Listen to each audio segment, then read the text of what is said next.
Sampai ulama-ulama tidak diakui kalau untuk ulama religi. Saya sempat diskusi panjang. Ketika saya bawa kitab, langsung saya bawa kitab. Dan ini yang menulis ulama. Apa jawaban teman diskusi itu dari satu kelompok saya sebutkan supaya tidak menjadi kota-kota lagi. Siapa yang mengatakan dia ulama? Ulama mana yang memberitakan sekali ulama? Saya tidak bisa jawab lagi. Jadi yang namanya ulama menurut versi satu kelompok harusnya direkomkan oleh mereka. Sementara ulama itu tidak ada SK. Kalau ada SK, ya seperti Menteri Agama yang pakai itu ada sertifikasi ulama. Ada sertifikasi ulama. Sertifikasi itu yang sertifikasi saja tidak jelas. Ini. Kemudian kita perhatikan ancaman bagi orang-orang yang sombong. Rasul mengatakan yuhsyarul mutakabbiruna yaumil qiyamah. Orang-orang yang sombong akan dikuburkan pada hari kiamat amsal seperti semut-semut kecil dalam riwayat seperti itu. Dikuburkan orang-orang yang sombong seperti itu. Visual lidah dalam tubuh manusia seperti manusia lebih kecil sekali. Ya, yang syahul min kulli makan. Kebilangan akan mengikuti mereka dari berbagai macam sisi. Kenapa? Yang lainnya besar-besar seperti biasa, manusia biasa, dia seperti semut-semut kecil. Kenapa? Sombong demikian. Kemudian mereka akan digiring bersatu ila sidin di jahannam bersama bulas. Mereka akan digiring di sebuah penjara di jahannam yang namanya bulas. Ta'luhu nar al-ya. Api neraka yang sangat panas akan membakar mereka. Yusqawna min musarati ahli nar dinatul. Mereka akan diberikan minuman nanah dari neraka yaitu dinatul qawa, lumpur-lumpur yang binatang. Ini adalah buruk dari kesombongan. Dikumpulkan pada hari kiamat seperti itu dalam bentuk manusia. Sombong juga warisan iblis. Ayatnya itu dari riwayat hadis Ibnu Adam pasal itu ila iblis aba wastakbara. Sombong merasa lebih baik dari dunia. Karena minal kafirin. Kemudian sombong juga menjadi sebab su'ul khatimah. Jika kita sombong dengan apa yang ada pada kita, kemudian kita membanggakan diri dengan apa yang ada pada kita, maka salah satu sebab su'ul khatimah adalah sombong. Lidzalika yaqulu ala kulli qalbin mutakabbirin jabbar. Demikianlah Allah mengunci hati orang-orang yang sombong dan senang. Sombongan menjadi sebab su'ul khatimah. Sombongan juga merupakan dosa terbesar.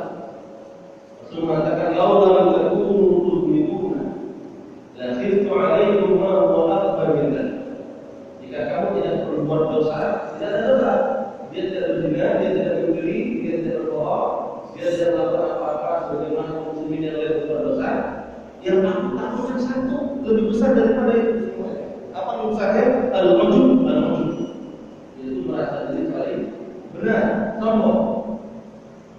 Jadi kan memang tidak ada dosa, tidak ada kemaksiatan. Tapi yang harus dilakukan lebih besar dari itu, yaitu ujub. Kemudian, maka solusinya jadilah Allah yang mensampaikan. Ketika kita mendapati simpula ada kebidahan padanya, ada kesyirikan yang masih dia lakukan, apakah kita memilihnya tidak? Kalau kita memilihnya, kita tetap tergolong dalam keadaan rugi. Iman dan amal soleh tidak cukup. Allah masih mengatakan ada watawassaw bil haq. Nasihati dalam hal apa yang benar. Kemudian dalam nasihat juga Rasul memberikan sebuah wati-wati khadibun nasa bi asli uqulihim. Berbicaralah kamu dengan manusia berdasarkan nama mereka menangkap apa yang kamu katakan. Diskusi dengan baik-baik. Oleh orang tipenya seperti ini. Saya bagaimana kalau berbicara dengan orang seperti ini? Itu orangnya itu. Menempatkan sesuatu pada tempatnya. Kemudian Allah sawis sabar, lapang dada. Hidayah bukan di tangan kita. Bersama. Rasul mengatakan jangan saling hasad, wala tanajashu, jangan saling kamu mendengki, jangan saling menipu, wala tabaghadu, jangan saling marah-marah, jangan saling memutus silaturahmi. Hidup di dunia maya sampai di dunia dawanya di HP di grup dakwah sampai di dunia sampai di jalan tidak terus apa. Saya pernah bikin komen ketika sedikit saya kemudian sampai mau marah. Pas dia itu setelah saya dia saja. Hari ini kita hidup dalam wala tadallu, jangan saling membelakang. Wala bai'ala bai'akum wa kunu 'inda Allah. Jadilah kamu Allah yang benar. Al-muslimu al-muslim. Muslim itu sudah muslim. Rasul tidak menemukan mukmin. Kalau menemukan mukmin lebih khusus daripada muslim. Perlu diingat. Ketika Rasul menemukan muslim berarti lebih umum gambarannya. Seorang jika itu muslim ada kemungkinan dia bermaksiat, ada kemungkinan dia masih berbuat salah. Tapi jika seseorang sudah mukmin kalimatnya, maka sebenarnya lebih khusus daripada muslim. Saudara, bagaimana? Kalau hari itu kita melihat dia, isunya juga banyak orang yang tidak juga. Apakah ada yang kita tidak membantunya? Sampai ketika konflik antara Islam beberapa orang ketika pengalaman ada seperti Suriah. Ada sebagian kelompok dari kaum muslimin yang ada di Indonesia masih banyak khurafat, masih banyak bid'ah di sana, masih banyak syirik di sana. Lihat perempuannya banyak yang tidak berhijab.